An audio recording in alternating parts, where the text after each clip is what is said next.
What's up, guys, and welcome back to another video here on B-Mills Wrestling.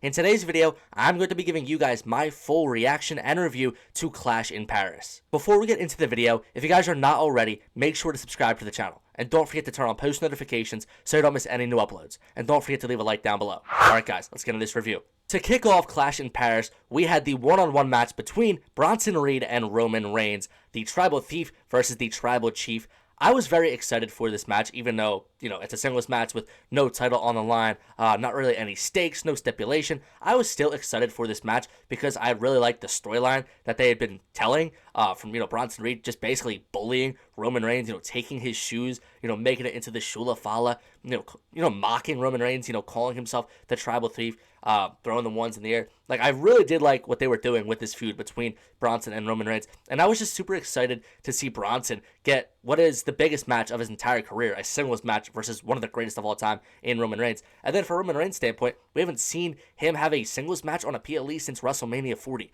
So I was just super excited for this match, and I thought the match itself was pretty good.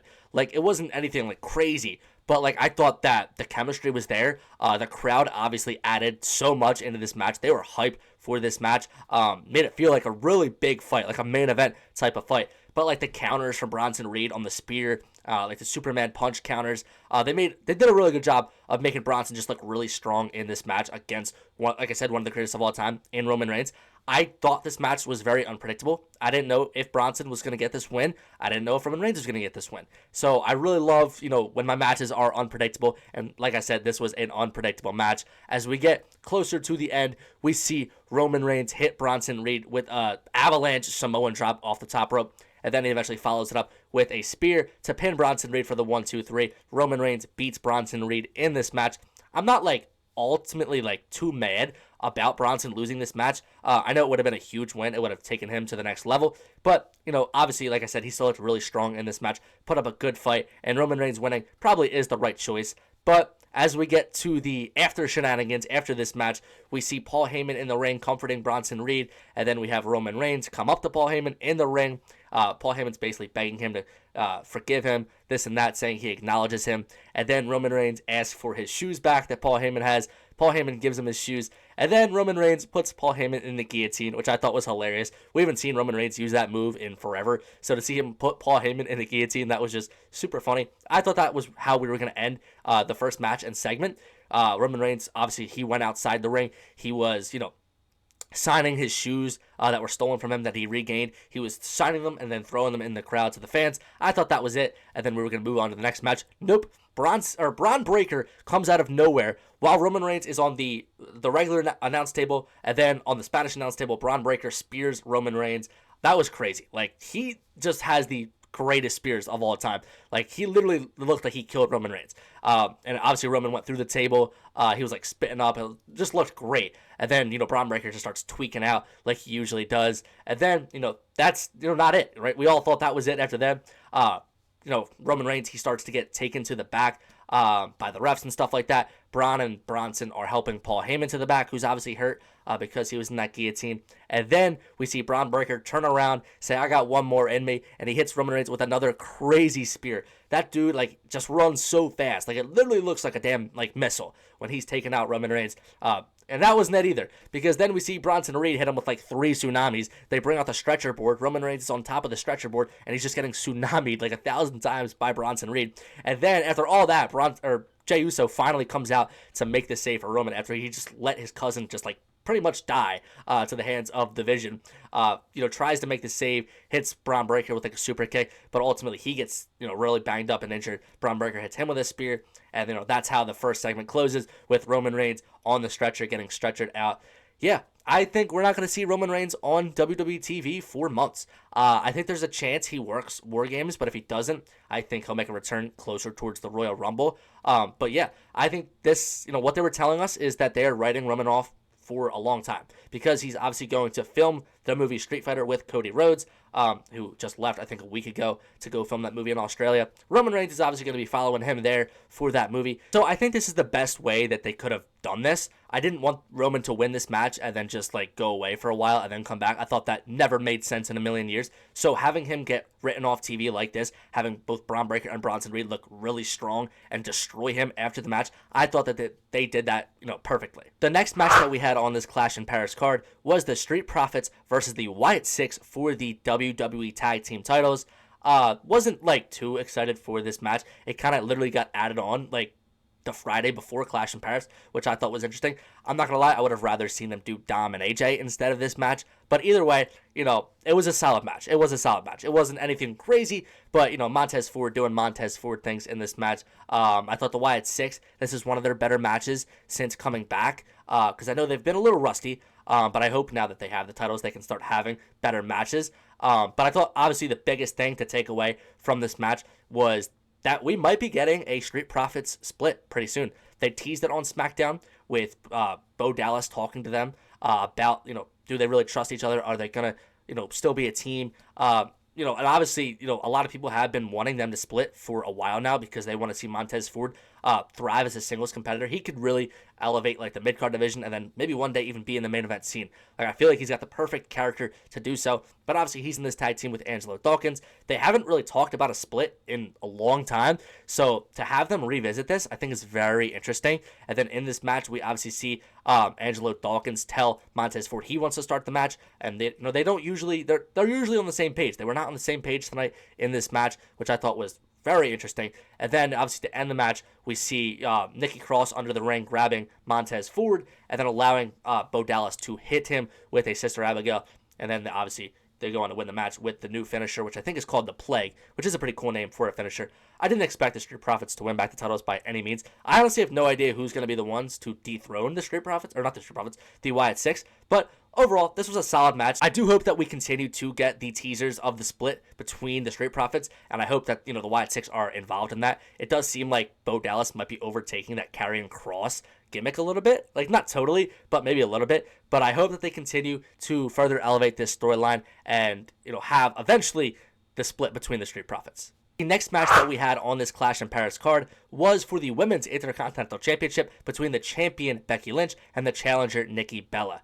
I was very, hyped for this match. I thought the storyline was really good between these two. I thought the promos were really good. I just thought they had really good chemistry with what they were doing. So I was excited for this match. And this is Nikki Bella's first major feud since returning to the WWE. Obviously, that was planned to be Liv Morgan back at Evolution, but Liv unfortunately got hurt, so they couldn't do that. And then it felt like, we just weren't getting anything with Nikki Bella until she confronted Becky Lynch about a month ago to really start this feud. And like I said, I've really enjoyed the feud. I think Nikki Bella is right where she belongs in the mid-card. I feel like this is perfect for her. This is where she belongs. So like I said, really excited for the match. And I thought the match was okay. Like, I don't think that the match was groundbreaking, but I also don't think it was a bad match. In my opinion, this is the best stuff we've seen from Nikki Bella in ring since she has returned to WWE. I think this was her best match. I know she hasn't had many singles matches, maybe 2 or 3. I'm not too sure. I know she had one with Chelsea Green that wasn't too good, but I thought this one was a step up from that. I thought this was a solid match. I thought Nikki did her job, and obviously I didn't expect Nikki Bella to win this match by any means. That would have caught me so off guard.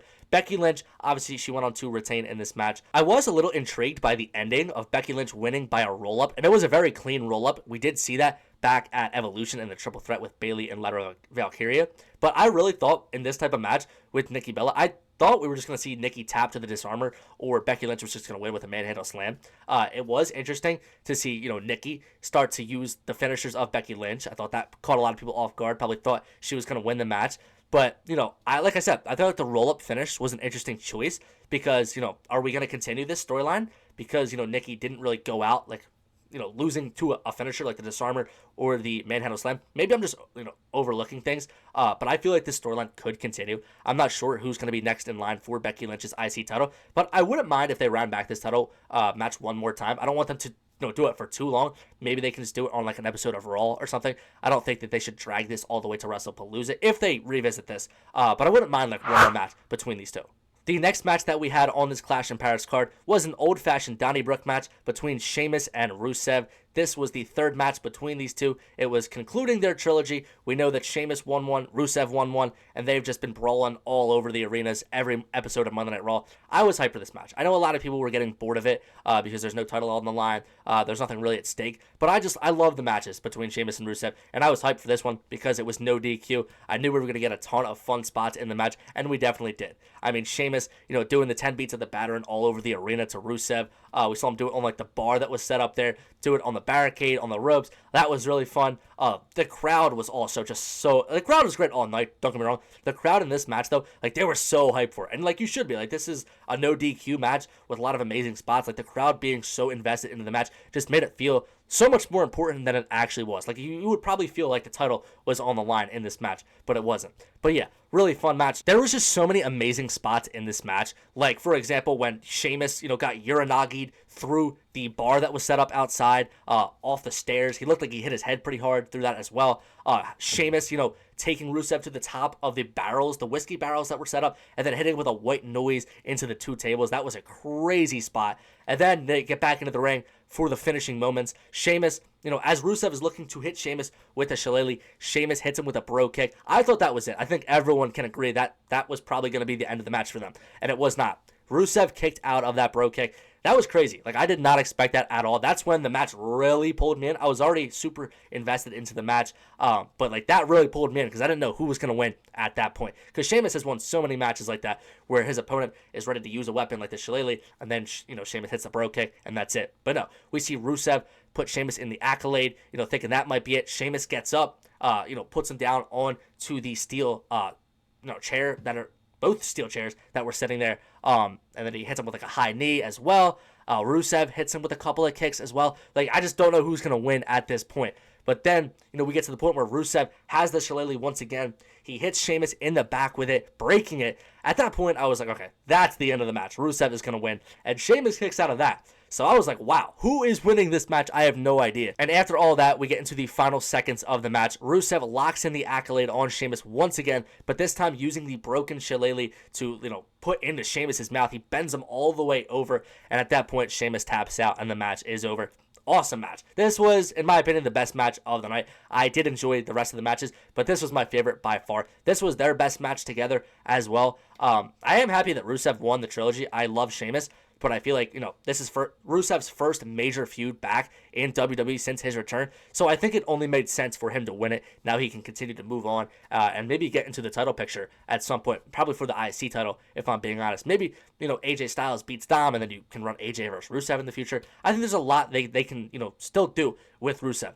I was very interested that they chose Sheamus to tap out in this match because, Sheamus is he's the Celtic Warrior. He's a tough guy. He doesn't really tap out. I thought maybe they were going to make him just pass out or something like that. But making him tap out, that's interesting because that makes Rusev look really strong. I don't think it hurts Sheamus at all. But like Rusev, they cannot fumble this feud, right? Because Rusev, this was an awesome feud. Rusev, he makes Sheamus taps out. He wins the feud. He wins 2 out of 3. I feel like now you have to continue to do what you're doing with Rusev. You can't just, book him into a stupid storyline or something like that. Have him continue to climb in the ranks and, like I said, eventually go on to win like the IC title or something like that. But overall, this was such a fun match, man. Match of the night. Following that hectic match, we had the one-on-one match between Logan Paul and John Cena.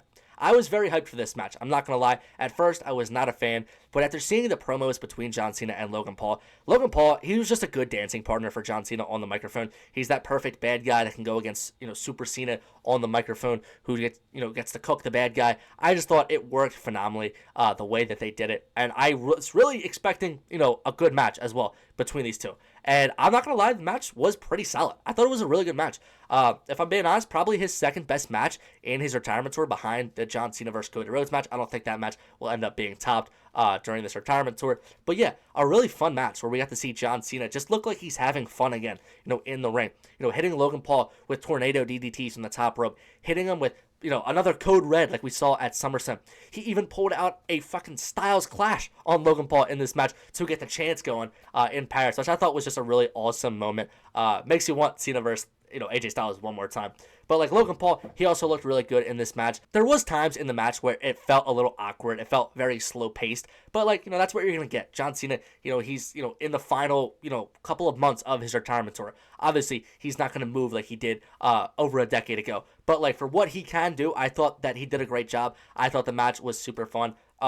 And a couple of false finishes as well. I thought Logan Paul kicking out of the second AA that John Cena delivered, that really caught me off guard. Like, I thought, oh, wow, is Logan really going to win? Obviously, there was that ever-looming, thing. Is Brock Lesnar going to come out? Is he going to cost John Cena? But obviously that didn't end up happening. We even had a cool moment in the match where John Cena was doing his signature 5-knuckle shuffle. The crowd, that was the loudest I've ever heard a crowd say, "You can't see me." I thought that was awesome.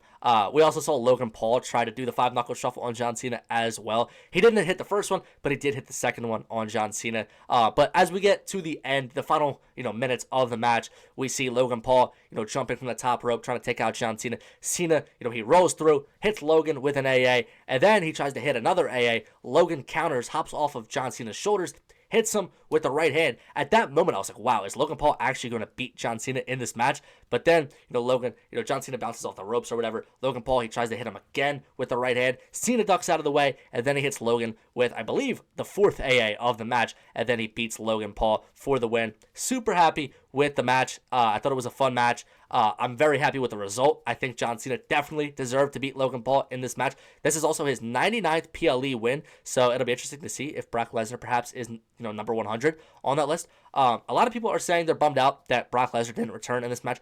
I don't think that he had to. I think that the match was fine, just Cena versus Paul.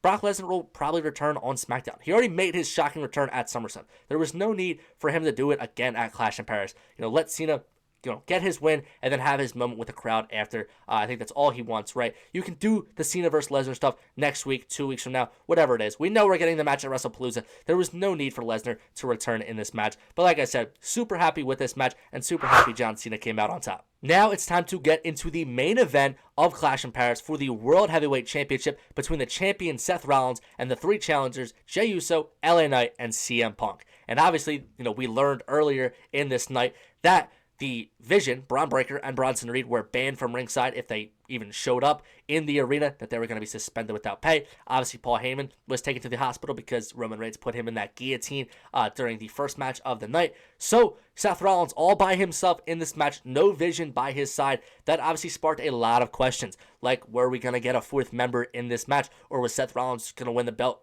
or retain the belt clean, or were we going to get a new champion in the match? Because it was rumored that the ending of the show was going to be something crazy. So I was hyped for this main event. I'm always hyped for like fatal four-way matches. They're always fun, and this was a really fun match. I thought, some great moments in the match were when everyone was just going after Seth Rollins. Kind of what they did to Logan Paul in the Rumble, where everyone was just taking turns stomping him in the corner. I thought that was a fun moment. Obviously, I had the moment of CM Punk going through the table, LA Knight pushing him through the table, kind of getting revenge for a couple weeks ago on Raw when CM Punk accidentally put LA Knight through the table. Jey Uso, taking Roman Reigns' advice in this match, not making friends. There was a time where they all, kind of agreed to put Seth Rollins through one of the tables, and then Jey Uso just ended up super kicking CM Punk. Some more fun moments we had in this match, when Jey Uso tried to spear Seth Rollins, and then he ran into a pedigree. That pedigree counter with the spear, that is forever going to be the greatest finisher counter ever. I don't think it can ever be topped. It's always amazing every time that they do it. Thought that was awesome. LA Knight going on the top ropes, looking to hit an elbow drop on Seth Rollins through the table, completely missing. Seth Rollins rolling out of the way, and then LA Knight just getting taken out going through the table. That was a brutal bump in this match. And then obviously, as we get to the final minutes of the match, we see Seth Rollins hit LA Knight with a curb stomp, as he's already laid out from going through the table. He also hits Jey Uso with a stomp outside the ring. At that point, you're like, okay, Jey Uso, LA Knight, they're done. They're out of the equation. They're not coming back in this match. The winner of this match is either going to be Seth Rollins or CM Punk. We see Seth Rollins get back in the ring. He's talking smack to CM Punk, saying he doesn't want him to wrestle another match in the company. He's basically trying to end his career as he puts his head into the chair and then looks to stomp him through the chair. As he goes for that, he misses completely. CM Punk gets out of the way. Seth Rollins, he hurts his knee on that move. And then CM Punk hits Rollins with a go to sleep. And then, similarly to what they did on their first match together on Monday Night Raw, the first Raw on Netflix, when CM Punk hit Rollins with the GTS and then Rollins bounced off the ropes onto CM Punk's shoulders again for a second go to sleep.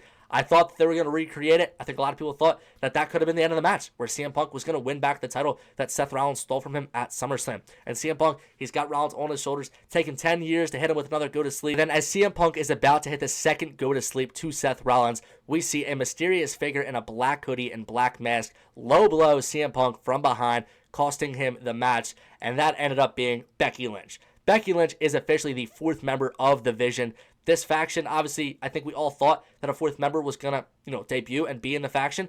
I was thinking Tony D'Angelo, Austin Theory, Ilya Dragunov, maybe. I wasn't even thinking a woman. I had no, thought of that at all. I thought it was going to be a man for sure. But I am not mad at the fact that it is Becky Lynch. I think that is absolutely huge. She's on one of their best runs of her career, maybe the best. Seth Rollins is on a great run of his career. They're both the top heels on Monday Night Raw. They're both champions. Why not, right? They're obviously their first run together as like a mixed tag team back in 2019 when they were babyfaces. It didn't work out. I think that it can work out when they're both as heels. I think this one will pan out, and I am excited for this. I think this is huge. And obviously, like I said, Seth Rollins, he pins CM Punk. He wins the match, obviously. But now this begs the question, will we see the return of AJ Lee at some point? Because obviously, CM Punk and AJ Lee, husband and wife. Seth Rollins, Becky Lynch, husband and wife. We've been all waiting for an AJ Lee return ever since CM Punk came back in 2023. A lot of people thought she was going to return at the Rumble in 2024. I thought so as well. 2025 I thought was a good shot of happening. Didn't happen. So, a lot of people also thought at Evolution she might have came back. She didn't come back at any of those PLEs. If she is going to come back at any point in time during, this CM Punk final run in WWE, it's got to be now. There's no other time that it would make sense. She would have to come back to help CM Punk defeat Seth Rollins and Becky Lynch. I hope that this does happen, man. I don't want to get my hopes up because, like I said, I thought she was coming back a couple of times, and she ended up not coming back, and that hurt me a little. But this is a great opportunity for her to come back and, like I said, help CM Punk, and they could do the mixed tag match between Punk and AJ Lee versus Becky and Seth. I don't know what PLE that would be at, but that would be an awesome match. The return of AJ Lee, the pop and ovation she would get would just be unbelievable. I really do hope that, this is leading up to an AJ Lee return, because I feel like if you have Becky in this faction, I feel like she's going to have to be feuding with somebody, that's, revolved around CM Punk in this storyline, because I feel like Jey Uso and LA Knight, I feel like they just kind of gotten taken out of the storyline. I feel like now it's just back to Punk and Rollins, because Punk, obviously got pinned. He got screwed once again. So I feel like, Becky, she could also just, feud with other people that aren't involved. But I feel like if she's going to be in the Vision, it would make perfect sense for her to feud with somebody that's, going to be with CM Punk. And AJ Lee just makes perfect sense. So I really hope that she does return. But overall, this was an awesome show. I enjoyed all the matches. The crowd was amazing. I thought the ending was crazy as well. Super happy. I'm going to give it an 8.5 out of 10. I think a lot of people aren't going to agree with me on that, but I think Clash in Paris, it did its job. Final PLE on Peacock. So I thought that it absolutely delivered. So I am super happy with this PLE. Alright guys, that's going to do it for today's video. If you guys like this video, make sure to hit the thumbs up button down below. Don't forget to comment down below what future videos you guys would like to see from me. Alright guys, peace.